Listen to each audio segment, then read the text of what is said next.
I wanted to ask a question about the DMs because as a coach, and I do something totally different than you, but in the context of not only business coaching, but I find myself life coaching all the time. I've been asked to life coach for people, and I take women on retreats that have nothing to do with business. But I have found that there's this precursor to people who are effective in business and can truly activate is that they have to be able to activate their identity first, who they are.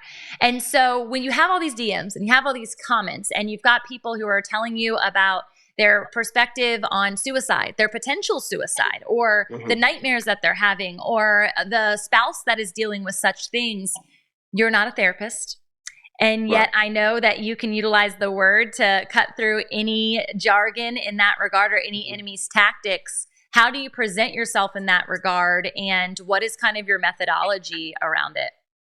Yeah, it was very scary, especially being known as a service member by degree, by default. I am not a therapist, and I never proclaimed to be. I mean, I think that was the by regulation and the legal side of it where I was the the most scared. I think is because I had all these messages, all these emails, all these soldiers, and it was good and bad. You know, I had a lot that had a lot of positive messages, but there was a lot that was very heartfelt, and that it took a toll on me because I didn't realize how much pain and suffering that these soldiers and these service members had until I started reading them for myself, because I had never dealt with that. I've always just dealt with my own issues and nobody else. So having those soldiers and them reach out to me, it was scary reading some of the messages and some of the DMs. And that's when I really had to start taking it serious, because I was like, hey, this isn't just a me thing. This is a nationwide thing. And I was able to get the help that I needed first, and know the way to get help. So I had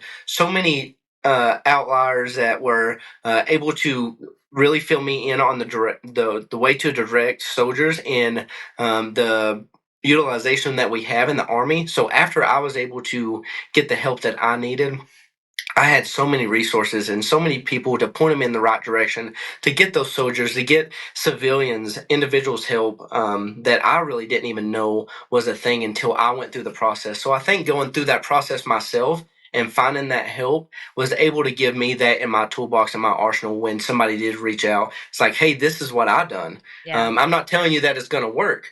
And I'm not a therapist by no means, but this is what I've done, and it helped me. Yeah, that's so powerful. And it goes back to your testimony, even with all of those other little pieces, right? Like, hey, try this. Hey, we did this. Hey, this is a good resource. Do you have any sort of like hub developed where people can just like easily jump into a resource space with information that you provided? Yeah, so a lot of it's just Army provided, and I'm able to send them through the Army channels, and the Army takes care of it. I personally don't deal with it none myself. I deal with a lot of stuff on the civilian side where I'm able to reach out, and I have a team that does one-on-ones and sends them the right links, and even if they don't want to talk to me, you know, because I think I found that running into that problem as well is like people are opening up better to somebody that they see on social media that they've never met in their life, opposed to a family and friend. And I resonated with that as well. You know, I was struggling and was going through those dark times, and I was reaching out more on social media to people that I didn't know, opposed to my family and friends and my loved ones. And it resonated so much, and that's when I seen it really resonate with everybody that had been following, because I was able to be a stranger to somebody, but provide them the right information and direct them in to the ways that I was going as well. Yeah, I think when you get into like those more intimate relationships, there's such expectation of judgment and shame, you know, or like, I need you to be this strong person, Ryan, like your wife, right? For instance, that's a kind of a great concept. Like, what do you mean you didn't tell me about that nightmare? You didn't tell me about that thing? I'm sure that's a different story now that she's like, you better tell me first. There's got to be some sort of law. I would be drawing the line on certain things, right? But still, the knowledge of that experience, and it's also an evolution where I think when people start somewhere and they have this expectation of what that could become, and then God blows their minds as He did yours.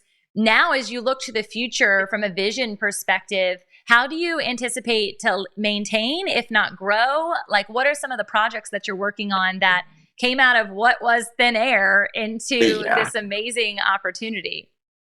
Yeah, it's been life changing. It's going on 3 years now, and in hindsight, when I launched those videos, and then when I really launched the one in uniform, I thought, my service time is going to end because of what I'm going through and the mental illness and everything that I was struggling with, and it just reversed it for me, and it honestly gave me more of a drive to now be the light and the beacon that I am, and just be a servant for those individuals that are in the uniform and without. And I don't plan on getting out anytime soon, and it's just continuing to grow because I have so much support in the Army and outside. I have a whole team now, and I said it and I always say it, I won't stop until I'm heard around the world. And it's just so many projects that are going on that I'm able to get on these platforms, and they continue to grow. And I have no intentions on slowing down or stopping anytime soon. And if it gets to that point where I'm not allowed, then I'll hang it up and I'll pursue it on the civilian side. But I've not come close to that point yet. Yeah, it's so good. I actually have a girlfriend right now who's walking through. She's the spouse of someone who is in the military, and it is really hard to be a friend to that and want to give them all of the resources and the tools, but also not knowing anything about what that version of mental health is like.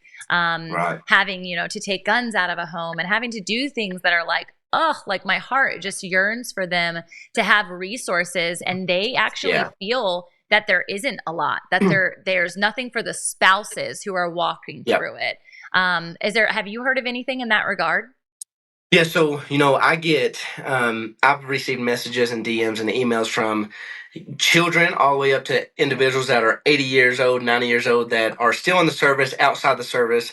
And and I think what really helps me, and I'm able to resonate with a lot of people throughout my platforms, is I had dealt with all of this way before the service. Yeah. My childhood trauma, Sure. being physically, mentally, emotionally abused, being and involved with that aspect of it as a child, and then trying to transition, and then running into it myself, and then dealing with the PTSD, depression, all that. It's kind of gave me a toolbox of where I can pull that from, and it's really resonated with a lot of people, because it doesn't have to just be PTSD that I talk about, or mental health. Abuse, alcoholism, being from a poverty small town to where I'm at now, and a lot of people are able to reach out, and I see that a lot. It isn't just service members that reaches out. It's, hey, my husband's struggling, how can I help him? And now my wife and I, when we get to talk, she has that communication piece with me, where I'm able to give that feedback to those individuals, like, hey, like this is how my wife was able to help me. This is how she was able to help me be a better father after I came back, because everybody struggles in a different way. But I found that now the whole team that I have is just being able to have that not only situation awareness where I've been through it, but also be able to get the feedback and information from other people that are within my family, my loved ones, and my friends, and be able to relay that to everybody, not just service members.